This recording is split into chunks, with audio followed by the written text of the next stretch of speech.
Hello friends, हमारा आज का टॉपिक है photosynthesis in higher plants. What is photosynthesis? Photosynthesis एक ऐसी प्रोसेस है जहाँ पे ग्रीन प्लांट्स अपना खाना खुद बनाते हैं। कैसे बनाते हैं? By converting light energy into chemical energy and storing it as carbohydrates like glucose. ठीक है, जहाँ पे ग्रीन प्लांट्स लाइट एनर्जी को कन्वर्ट करते हैं केमिकल एनर्जी में और अपना खाना बनाते हैं in the form of glucose. ठीक है, अगर हम इसकी इक्वेशन की बात करें, सिंप्लीफाइड केमिकल इक्वेशन क्या है? 6CO2 plus 6 water in the presence of light and chlorophyll, they form glucose and release oxygen। ठीक है, ये चीजें हम सबको पता थी। देखिए, अब फोटोसिंथेसिस कहाँ होती है? हम सबको पता है ग्रीन पार्ट में होती है, ग्रीन लीव्स में होती है। लीव्स के अंदर क्यों होती है? क्योंकि उसमें क्लोरोफिल पाया जाता है। क्लोरोफिल कहाँ होता है? क्लोरोप्लास्ट के अंदर। तो हम क्या करते हैं, क्लोरोप्लास्ट का एक छोटा सा स्ट्रक्चर देख लेते हैं जो आपको आगे प्रोसेस में हेल्पफुल रहेगा। ठीक है, तो क्लोरोप्लास्ट जनरली क्या होता है? एक डबल मेम्ब्रेनस स्ट्रक्चर है। ठीक है, क्लोरोप्लास्ट क्या है? एक डबल मेम्ब्रेनस स्ट्रक्चर है। और जो आउटर जो मेम्ब्रेन है क्लोरोप्लास्ट की, उसमें ऐसे हल्के से छोटे छोटे कुछ प्रोटीन्स पाए जाते हैं जिन्हें हम कहते हैं पोरिन प्रोटीन। ठीक है, क्या कहते हैं? Porin protein. ओके, और ये डबल मेम्ब्रेन है, ये आउटर मेम्ब्रेन है और ये इनर मेम्ब्रेन है। ठीक है, अब देखिए अंदर की अगर हम बात करें तो क्लोरोप्लास्ट के अंदर क्या पाया जाता है? क्लोरोप्लास्ट के अंदर जनरली कुछ ऐसे कॉइन लाइक स्ट्रक्चर्स होते हैं। सिक्का होता है ना, सिक्का, ऐसे पाइल ऑफ कॉइन, जैसे एक के ऊपर एक बहुत सारे सिक्के रखे हुए, ऐसे कुछ स्ट्रक्चर हमें क्लोरोप्लास्ट के अंदर देखने को मिलते हैं। ठीक है, और ये एक दूसरे से कनेक्टेड भी रहते हैं इस तरह से। ठीक है, तो अभी होते क्या है, जो ये आपको सिंगल कॉइल लाइक स्ट्रक्चर दिख रहा है, सिंगल, इसको हम कहते हैं थाइलेकॉइड। क्या कहते हैं? Thylakoid. And group of thylakoid is known as grana. ये जो है ना, एक सिंगल तो थाइलेकॉइड हो गया, लेकिन इस थाइलेकॉइड के ग्रुप को हम क्या कहते हैं? G for group, G for grana. ठीक है, और ये जो बेस मटेरियल है यहाँ पे, ठीक है, ये जो भी बेस मटेरियल है, इस बेस मटेरियल को हम कहते हैं स्ट्रोमा। क्या कहते हैं? क्लोरोप्लास्ट का बेस मटेरियल स्ट्रोमा कहलाता है। और ये जो आपको ब्रिज जैसा दिख रहा है ना यहाँ पे, इस ब्रिज को हम कहते हैं स्ट्रोमर, सॉरी पेन नहीं चल रही है, इसको हम कहते हैं स्ट्रोमल लैमेली। ठीक है, अब आप सोच रहे होंगे मैं स्ट्रक्चर क्यों पढ़ा रही हूँ? क्योंकि इस स्ट्रक्चर का भी एक इंपॉर्टेंस है जो आपको आगे समझ आएगा। ग्रेना में जो होती जनरली हमारी लाइट रिएक्शन होती है। अभी आपने पढ़ा होगा फोटोसिंथेसिस में लाइट एंड डार्क रिएक्शंस होती है ना, तो ग्रेना या थाइलेकॉइड में हमारी लाइट रिएक्शंस होती है, और ये जो स्ट्रोमा है यहाँ पे हमारी डार्क रिएक्शन देखने को मिलती है। ठीक है, तो आगे जब मैं आपको पढ़ाऊंगी लाइट रिएक्शन और डार्क रिएक्शन के स्ट्रोमा और ग्रेना में होती है, तो आप लोग समझ लेना, कोरिलेट कर लेना कि हम किसकी बात कर रहे हैं। ठीक है, ओके। अब हम आते हैं to main stages of photosynthesis. देखिए, फोटोसिंथेसिस हमने पढ़ लिया, बचपन से हम बहुत सिंपल सी डेफिनेशन पढ़ते आ रहे हैं कि सनलाइट को फिक्स कर देता है लाइट, क्लोरोफिल, इन सब की प्रेजेंस में, है ना। तो फोटोसिंथेसिस होती कैसे हम एक्चुअल में देखेंगे।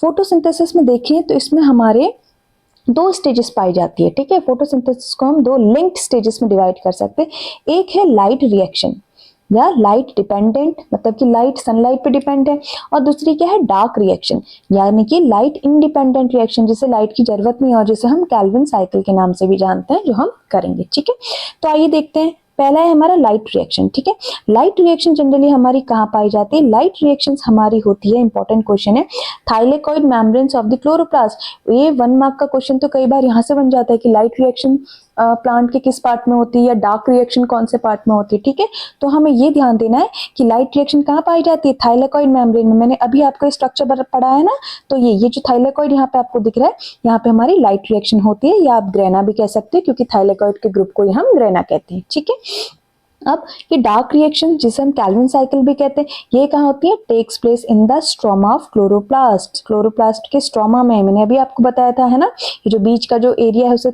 स्ट्रोमा कहते हैं, और या आप क्या कहोगे? The fluid space around the thylakoid.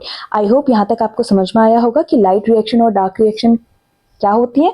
Light reaction light की प्रेजेंस में, अभी हम इसको डिटेल में आगे पढ़ेंगे, और डार्क रिएक्शन लाइट इंडिपेंडेंट होती है। लाइट रिएक्शन कहाँ पाई जाती है? थाइलेकॉइड मेम्ब्रेन में क्लोरोप्लास्ट की, और डार्क रिएक्शन स्ट्रोमा में क्लोरोप्लास्ट की। ठीक है, क्लोरोप्लास्ट का स्ट्रक्चर भी हमने देख लिया। अब आगे हम जरा लाइट रिएक्शन के बारे में थोड़ा डिटेल में जानते हैं। ठीक है, okay, light reaction also called as photochemical reaction. क्यों? क्योंकि फोटो का मतलब क्या होता है, लाइट होता है, तो लाइट के प्रेजेंस में है तो इसलिए फोटोकेमिकल रिएक्शन कह रहे हैं, ठीक है। और इस लाइट रिएक्शन को हिल ने डिस्कवर किया था, इसलिए इसे हम हिल रिएक्शन के नाम से भी जानते हैं, ठीक है। लाइट रिएक्शन को हिल रिएक्शन के नाम से भी जाना जाता है। Again important question, it occurs in thylakoid membrane of chloroplast. Chloroplast की थाइलेकोइड में ये पाया जाता है, थाइलेकोइड की मेम्ब्रेन में।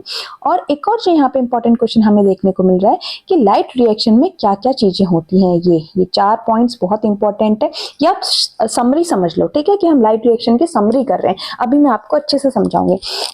सबसे पहले हमें देखने को मिलता है absorption of light energy. Light reaction है, लाइट एनर्जी का एब्जॉर्प्शन।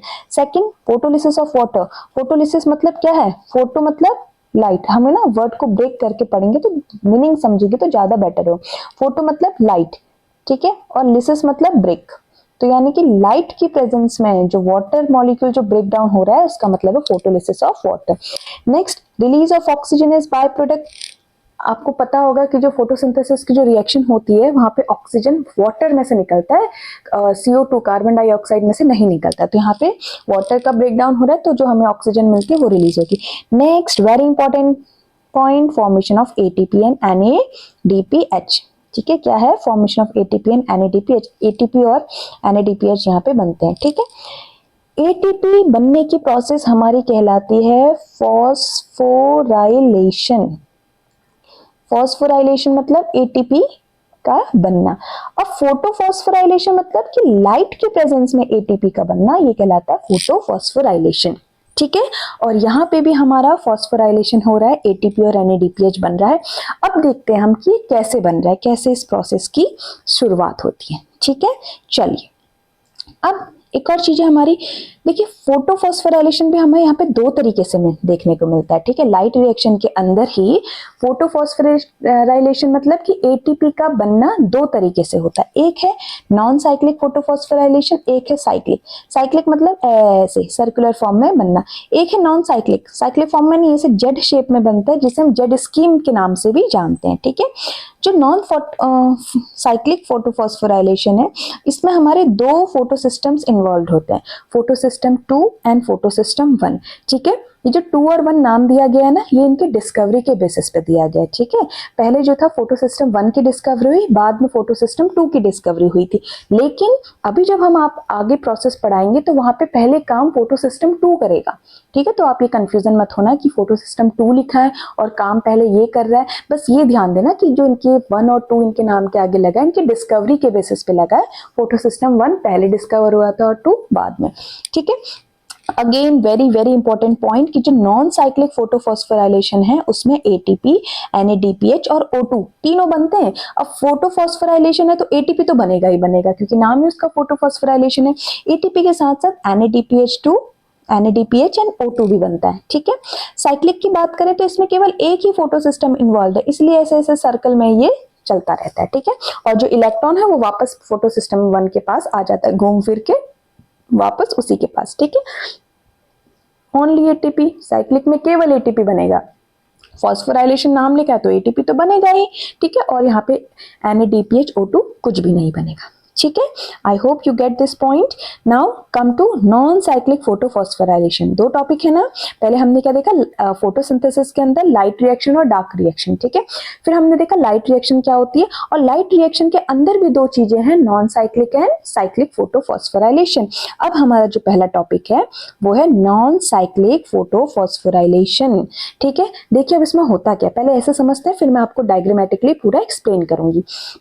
ये है नॉन साइक्लिक फोटोफॉस्फोराइलेशन, जिसे हम लीनियर इलेक्ट्रॉन फ्लो भी कहते हैं। क्यों? क्योंकि एक लाइन में फ्लो करता है, ऐसे सर्कुलर वे में नहीं करता, इसलिए इसे हम लीनियर इलेक्ट्रॉन फ्लो के नाम से भी जानते हैं। ये क्या है, एक लाइट डिपेंडेंट रिएक्शन है। अभी आपको जब नेक्स्ट स्लाइड में मैं आपको कराऊंगी ना डायग्रामेटिकली, तब आपको समझ आएगा कि जैसे ही लाइट इसके फोटो सिस्टम 2 पे स्ट्राइक करती है तो क्या होता है, ये रिएक्शन स्टार्ट होती है। इसलिए हम कह रहे हैं कि लाइट डिपेंडेंट रिएक्शन है, जहां पे क्या होता है, electron flows in one direction, एक ही डायरेक्शन में इलेक्ट्रॉन फ्लो करता है, वाटर से फोटो सिस्टम 2 के पास जाता है, फिर इलेक्ट्रॉन ट्रांसपोर्ट चेन में, फिर फोटो सिस्टम 1 में, और वहां से NADP रिड्यूस होकर NADPH बना देता है, ठीक है। और यहाँ पे क्या होता है, इलेक्ट्रॉन्स जो हैं सेम फोटो सिस्टम के पास नहीं आते हैं, जहां से ओरिजिनेट हुए वहीं पे इलेक्ट्रॉन्स नहीं आएंगे। यहाँ पे इलेक्ट्रॉन्स कहाँ जाते हैं, NADP पॉजिटिव को रिड्यूस करने में यूज हो जाता है, ठीक है। और यहाँ पे क्या है, इसी प्रोसेस के दौरान यहाँ पे एक ATP जनरेट होती है कीमी ऑस्मोसिस प्रोसेस के थ्रू। ये कीमी ऑस्मोसिस मैं आपको आगे डिटेल में पढ़ा दूंगी। और यहाँ पे ऑक्सीजन रिलीज होती है। ये एक समरी काइंड ऑफ है, ठीक है। अब हम इस चीज को डायग्रामेटिकली समझने की कोशिश करते हैं, ठीक है। चलिए देखिए, हमने क्या बोला कि जो नॉन साइक्लिक फोटोफॉस्फोराइलेशन है, यहाँ पे हमारा पहले फोटो सिस्टम 2 काम करेगा, जिसका ये P680 वेवलेंथ की लाइट को ये एब्सॉर्ब करता है, ठीक है। रिएक्शन सेंटर इसीलिए इसका P680, ये क्या रिएक्शन सेंटर है, किसका किसका रिएक्शन सेंटर है, ये फोटो सिस्टम 2 का। पहले हमारा फोटो सिस्टम 2 काम करेगा, ठीक है। इसके चारों तरफ क्या होता है, इसके चारों तरफ ये लाइट हार्वेस्टिंग कॉम्प्लेक्स बना रही हूं मैं, ठीक है। ये लाइट को हार्वेस्ट करेंगे जो लाइट आएगी, ठीक है। हम क्या पढ़ रहे हैं, नॉन साइक्लिक फोटोफॉस्फोराइलेशन, किस टॉपिक के अंदर, लाइट रिएक्शन। इसका मतलब इस प्रोसेस को इनिशिएट करने के लिए लाइट की जरूरत होगी, राइट। तो यहां से आई हमारी लाइट, किस वेवलेंथ की लाइट आएगी, देखो ये चीज ध्यान देने वाली बात है। हम यहाँ पे फोटो सिस्टम 2 यूज कर रहे हैं, ठीक है, जिसका रिएक्शन सेंटर है P680। तो ये कौन सी वेवलेंथ की लाइट को एब्सॉर्ब करेगा, ये करेगा 680 नैनोमीटर वेवलेंथ की लाइट को एब्सॉर्ब, ठीक है। अब देखो क्या हुआ, ये फोटो सिस्टम पे जब 680 नैनोमीटर की लाइट पड़ी, तो जो लाइट हार्वेस्टिंग कॉम्प्लेक्स है ना, ये इसको मैं LHC लिख दे रही हूँ, ठीक है। LHC मतलब लाइट हार्वेस्टिंग कॉम्प्लेक्स। तो जो लाइट हार्वेस्टिंग कॉम्प्लेक्स है ये एक्टिवेट हो जाते हैं, एक्टिवेट हो जाते हैं तो क्या करते हैं, देखो जो वाटर है, फोटोसिंथेसिस के प्रोसेस में पानी का भी यूज होता है ना, तो वाटर मॉलिक्यूल यहाँ पे ब्रेक डाउन हो जाते हैं, H2O ब्रेक डाउन हो जाते हैं किसमें, oxygen molecule plus electrons plus 4H positive. अगर हम इसको बैलेंस करें तो यहाँ पे आगे से 2 लगा दो, ठीक है। तो यानी कि जैसे ही हमारे फोटो सिस्टम 2 पे 680 नैनोमीटर की लाइट पड़ी, तो लाइट हार्वेस्टिंग कॉम्प्लेक्स एक्टिवेट हुए और उन्होंने वहां पे ऑक्सीजन इवॉल्विंग कॉम्प्लेक्स की हेल्प से क्या किया, वाटर को स्प्लिट कर दिया, फोटोलिसिस ऑफ वाटर। जो हमने स्टार्टिंग में पढ़ा था ना कि लाइट रिएक्शन में पहला consist of absorption of light energy, तो ये लाइट एनर्जी को इन्होंने एब्जॉर्ब कर लिया। उसके बाद यहाँ पे क्या किया, second step photolysis of water. And third हमने क्या पढ़ा था, release of oxygen as by product, तो ऑक्सीजन रिलीज हो गया ना बाय प्रोडक्ट, ठीक है। और चौथा हमने पढ़ा था कि formation of ATP and NADPH, अब वो हम देख रहे हैं कैसे। यहां तक समझ आया। अब लाइट हुई, जब ये वाटर ब्रेक डाउन हुआ, ऑक्सीजन हुआ, अब ये इलेक्ट्रॉन, अब देखो यहाँ से हमें इलेक्ट्रॉन मिल गए ना। अब नेक्स्ट स्टेप क्या है, ये इलेक्ट्रॉन यहाँ से एक्साइटेड होके ऊपर इलेक्ट्रॉन एक्सेप्टर में चला जाएगा। प्राइमरी इलेक्ट्रॉन एक्सेप्टर कौन होगा यहाँ पे प्राइमरी इलेक्ट्रॉन एक्सेप्टर होगा हमारा फियोफाइटिन, PHEOPHYTN, फियोफाइटिन हमारा यहाँ पे प्राइमरी इलेक्ट्रॉन एक्सेप्टर की तरह बिहेव करेगा, ठीक है। अब इसने इलेक्ट्रॉन एक्सेप्ट कर लिया, अब ये क्या करेगा, ये नॉन साइक्लिक पढ़ रहे हैं हम, ये अब आगे कैरियर्स को देगा, कैरियर्स के थ्रू पास होते होते इलेक्ट्रॉन हमारा फोटो सिस्टम 1 के पास जाएगा। तो फियोफाइटिन ने इलेक्ट्रॉन पास किया प्लास्टोक्विनोन को, किसको दिया, कैरियर है हमारा प्लास्टोक्विनोन, ठीक है। प्लास्टोक्विनोन ने दिया साइटोक्रोम B6F, किसको दिया, साइटोक्रोम B6F। और ये इंपॉर्टेंट पॉइंट है, यहीं पे हमारा ATP जनरेट होता है, ठीक है। कीमो ऑस्मोसिस की प्रोसेस से यहाँ पे हमारा ATP जनरेट होता है। अब ये कीमो ऑस्मोसिस क्या है मैं आपको पढ़ाऊंगी, ठीक है।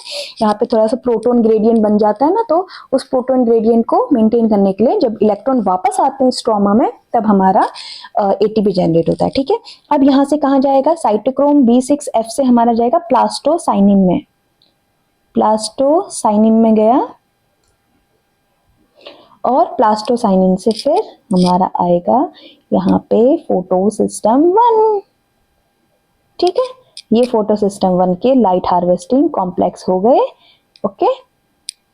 और यहाँ पे अब देखो, अब यहाँ क्या होगा, यहाँ पे जब हमारा अगेन फोटो सिस्टम 1 पे जब लाइट स्ट्राइक करेगी किसकी, इसका रिएक्शन सेंटर है P700, मतलब ये 700 नैनोमीटर की लाइट को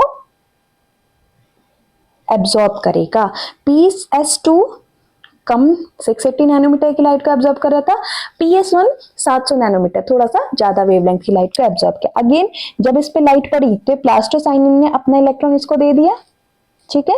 अब जब P700 पे 700 नैनोमीटर की लाइन पड़ी, तो यहां से इलेक्ट्रॉन क्या होगा, एक्साइटेड हो गया, इलेक्ट्रॉन एक्साइटेड होके ऊपर प्राइमरी इलेक्ट्रॉन एक्सेप्टर के पास गया, प्राइमरी इलेक्ट्रॉन एक्सेप्टर इसके पास गया।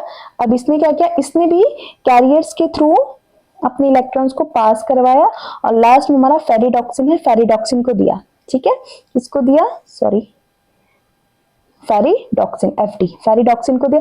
अब फेरिडॉक्सिन क्या करेगा, अब फेरिडॉक्सिन वापस इलेक्ट्रॉन नहीं लौटाएगा, फेरिडॉक्सिन कहेगा कि इलेक्ट्रॉन मेरे पास है तो मैं क्या करूंगा, मैं इसका कुछ यूज करूंगा। तो कहाँ यूज करेगा, वो एक काम करेगा, वो करेगा यहाँ हमारा NADP पॉजिटिव को रिड्यूस कर देगा, किसमें, NADPH में।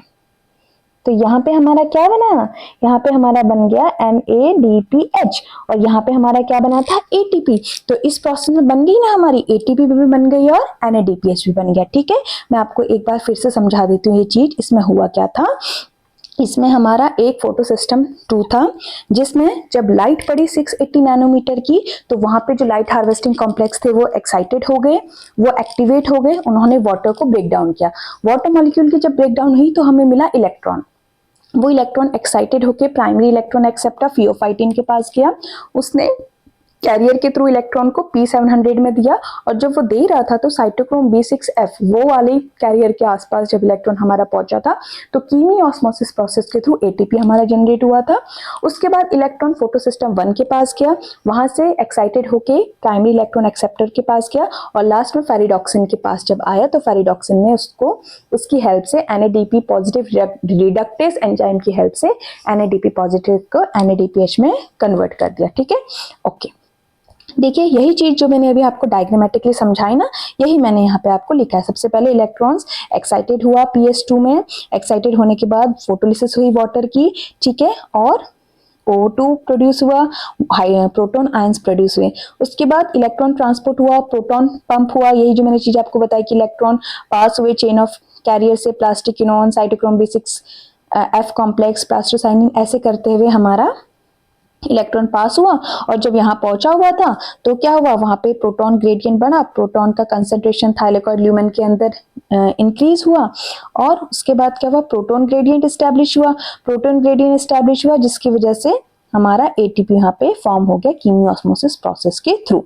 ठीक है, तो हमारा क्या था, लाइट रिएक्शन में नॉन साइक्लिक फॉस्फोराइलेशन में हमें 2 चीजें मिली। क्या मिली, एक मिला हमारा ATP और एक जनरेट हुआ NADPH, इन दोनों का फॉर्मेशन हमें यहाँ पे देखने को मिला। ठीक है, और ये साइक्लिक नहीं है ना, यहाँ पे हमारा फोटो सिस्टम था, यहाँ से इलेक्ट्रॉन गया, फिर ऐसे फोटो सिस्टम 2 के पास गया, फिर ऐसे गया। तो ये देखो अगर हम ऐसे देखें तो कैसा स्ट्रक्चर बना रही है, कैसे जेड जैसा स्ट्रक्चर बना रहा है ना। तो इसलिए नॉन साइक्लिक फोटोफॉस्फोराइलेशन को हम जेड स्कीम के नेम से भी जानते हैं। ठीक है, आई होप आपको यहां तक समझ में आ गया होगा। अब हम देखते हैं साइक्लिक फोटोफॉस्फोराइलेशन। ठीक है, अब देखो नाम ही साइक्लिक है तो मतलब कि इलेक्ट्रॉन यहां से निकलेगा और घूम फिर के इसी के पास वापस आ जाएगा। ठीक है, तो साइक्लिक फोटोफॉस्फोराइलेशन केवल PS1 इन्वॉल्व होता है। जेड वाले में क्या था, पहले PS2 इन्वॉल्व था, फिर PS1 था, लेकिन यहाँ पे केवल PS1 इन्वॉल्व है, फोटो सिस्टम 1। कहाँ होती है ये प्रोसेस, स्ट्रोमल लैमिला। मैंने आपको क्लोरोप्लास्ट के स्ट्रक्चर में बताया था ना कि वो जो ब्रिज जैसा स्ट्रक्चर है जो 2 थाइलेकॉइड्स को जोड़ रहा है, तो वहां स्ट्रोमल लैमिला में होती। यहाँ पे NAD पॉजिटिव रिडक्टेज एंजाइम नहीं पाया जाता है। जब ये एंजाइम नहीं है तो NADP पॉजिटिव का रिडक्शन नहीं होगा तो NADPH यहाँ पे नहीं बनेगा, यहाँ पे केवल ATP फॉर्म होगा। ये भी एक इंपॉर्टेंट क्वेश्चन है, ये पूछते हैं यहाँ पे। ठीक है, ओके। अब इसको देखते हैं ये जनरली होता है क्या, इसको भी मैं आपको डायग्रामेटिकली समझाने की कोशिश करती हूँ। हमने क्या कहा था कि केवल एक ही फोटो सिस्टम काम करेगा, तो कौन सा फोटो सिस्टम काम करता है यहाँ पे, P700, मतलब फोटो सिस्टम 1 जिसका रिएक्शन सेंटर क्या है P700 और इसके चारों तरफ हमने बना दिया लाइट हार्वेस्टिंग कॉम्प्लेक्स। ठीक है, फोटो सिस्टम 1 है तो जब इस पे 700 नैनोमीटर वेवलेंथ वाली जब लाइट पड़ेगी तो क्या होगा, यहाँ पे जो इलेक्ट्रॉन है वो एक्साइटेड होगा, एक्साइटेड होके किसके पास जाएगा, प्राइमरी इलेक्ट्रॉन रिसेप्टर के पास या प्राइमरी इलेक्ट्रॉन कॉम्प्लेक्स के पास इलेक्ट्रॉन हमारा गया। यहाँ से सीरीज ऑफ कैरियर्स के पास गया, प्लास्टोक्यूनोन, फिर साइटोक्रोम B6F, और मैंने आपको बताया था ना साइटोक्रोम B6F पे क्या होगा, कीमियोस्मोसिस होगी, जहाँ पे ADP हमारा ATP में कन्वर्ट हो जाएगा, मतलब कि ATP का फॉर्मेशन हो जाएगा। ठीक है, यहाँ से इलेक्ट्रॉन किसके पास गया था हमारा, यहाँ से फेरिडॉक्सिन के पास गया था, और फेरिडॉक्सिन ने क्या किया था यहाँ पे उसमें नॉन साइक्लिक फोटोफॉस्फोराइलेशन में रिड्यूस कर दिया था NADP पॉजिटिव को ना, लेकिन हमारे यहाँ पे फोटो सिस्टम 1 के पास NADP रिडक्टेस एंजाइम नहीं होता है, तो इसलिए यहाँ पे रिडक्शन भी नहीं हो पाएगा। तो अब ये इलेक्ट्रॉन का क्या करेगा, अब ये तो कुछ कर ही नहीं सकता है, तो ये इलेक्ट्रॉन को वापस दे देगा फोटो सिस्टम 1 को। तो देखो इलेक्ट्रॉन हमारा यहाँ से निकला और यहीं पे घूम फिर के आ गया ना, एक सर्कल जैसा बना दिया ना, इसलिए इसे हम कहते हैं साइक्लिक फोटोफॉस्फोराइलेशन। ठीक है, आई होप आपको समझ में आ गया होगा। अगर आपको कोई भी डाउट हो तो आप प्लीज कमेंट सेक्शन में मुझे जरूर बताइए। ठीक है, और यही जो प्रोसेस मैंने आपको डायग्रामेटिकली बोली ना, उसी का मैंने यहाँ पे डिस्क्रिप्शन भी आपको लिख दिया कि साइक्लिक फोटोफॉस्फोराइलेशन को हम साइक्लिक इलेक्ट्रॉन फ्लो भी कहते हैं, क्योंकि ऐसे से घूम रहा है और एक लाइट डिपेंडेंट प्रोसेस है। देखा था ना हमने कि वो लाइट जब पड़ रही है तभी इलेक्ट्रॉन एक्साइटेड हो रहा है। ठीक है, और वही है कि जब इलेक्ट्रॉन लाइट इसमें स्ट्राइक करेगी, एब्जॉर्ब होगा, इलेक्ट्रॉन एक्साइटेड होगा PS1 में और वापस आ जाएगा, इलेक्ट्रॉन ट्रांसपोर्ट चेन के थ्रू वापस आ जाएगा और ये साइक्लिक पाथ बनाता है। तो इलेक्ट्रॉन्स जो है साइकिल में घूमते रहते हैं। NADP पॉजिटिव यहाँ पे नहीं बनता है, ना यहाँ पे वाटर स्प्लिट होता है। क्यों, क्योंकि यहाँ पे NADP पॉजिटिव रिडक्टेस एंजाइम नहीं पाया जाता, इसलिए इसका रिडक्शन भी पॉसिबल नहीं है। तो यहाँ पे नेट रिजल्ट क्या बनता है कि यहाँ पे केवल ATP का प्रोडक्शन होता है, production of ATP only, no NADPH, no oxygen. ठीक है, तो ये पूरा हमारा क्या है, साइक्लिक फोटोफॉस्फोराइलेशन। आई होप आपको नॉन साइक्लिक और साइक्लिक दोनों समझ में आ गए होंगे, लाइट रिएक्शन समझ आ गई होगी। ठीक है, तो अब हम क्या करते हैं, क्विकली इन दोनों में क्विक कंपैरिजन करते हैं कि आपके जो भी कंफ्यूजन है वो दूर हो जाए। ठीक है, पहले हमने पढ़ा था नॉन साइक्लिक फोटोफॉस्फोराइलेशन, वहां पे दोनों फोटो सिस्टम्स का इन्वॉल्वमेंट देखा था। पहले फोटो सिस्टम 2 काम करता है 680 नैनोमीटर वाला, और वो फिर लास्ट में PS1 को देता है। यहाँ पे ओनली PS1 साइक्लिक में केवल एक ही काम करता है, उसी साइकिल में घूमता रहता है। नॉन साइक्लिक कहाँ होती है, ग्रेनल लैमिला या थाइलेकॉइड मेम्ब्रेन में, जबकि साइक्लिक हमारी स्ट्रोमल लैमिली में होती है। ये हमने देखा था ना कि इलेक्ट्रॉन्स यहाँ से P680 से निकला था और यहाँ गया, फोटो सिस्टम 1 के पास गया, यहाँ से फिर ऐसे घूमा और यहाँ पे फेरिडॉक्सिन ने कहा मेरे पास तो NADP पॉजिटिव रिडक्टेस एंजाइम है, तो मैं इलेक्ट्रॉन तुम्हें वापस नहीं लौटाऊंगा, मैं इसको रिडक्टेस करके NADPH बनाऊंगा। तो इलेक्ट्रॉन जब एक बार PS2 से निकल गया वो वापस नहीं आता है, फेरिडॉक्सिन लास्ट में उससे काम कर लेता है अपना। जबकि साइक्लिक वाले में फेरिडॉक्सिन के पास NADP पॉजिटिव रिडक्टेस एंजाइम ही नहीं था, तो उसने क्या किया, उसने कहा अब तो मेरे पास इलेक्ट्रॉन किसी काम का ही नहीं है, चलो भैया तुम PS1 के पास वापस चले जाओ। ठीक है, अब यहाँ पे इलेक्ट्रॉन की डेफिशिएंसी कैसे पूरी होती है नॉन साइक्लिक में, नॉन साइक्लिक में एक बार इलेक्ट्रॉन उसके सेंटर से चला गया तो वापस नहीं आता है ना, तो फिर ये प्रोसेस कंटिन्यू कैसे होती रहती है, क्योंकि स्टार्टिंग में मैंने आपको बताया था जैसे लाइट उस पर पड़ती है तो लाइट हार्वेस्टिंग कॉम्प्लेक्स एक्टिवेट होते हैं और वाटर की फोटोलिसिस करते हैं, और वाटर की फोटोलिसिस करने पे हमें ऑक्सीजन मिला था, H पॉजिटिव मिला था और 4 इलेक्ट्रॉन्स भी मिले थे ना 4 इलेक्ट्रॉन्स। तो जो नॉन साइक्लिक फोटोकेमिकल रिएक्शन है वहां पे इलेक्ट्रॉन की डेफिशिएंसी कैसे पूरी होती है, बाय फोटोलिसिस ऑफ वाटर।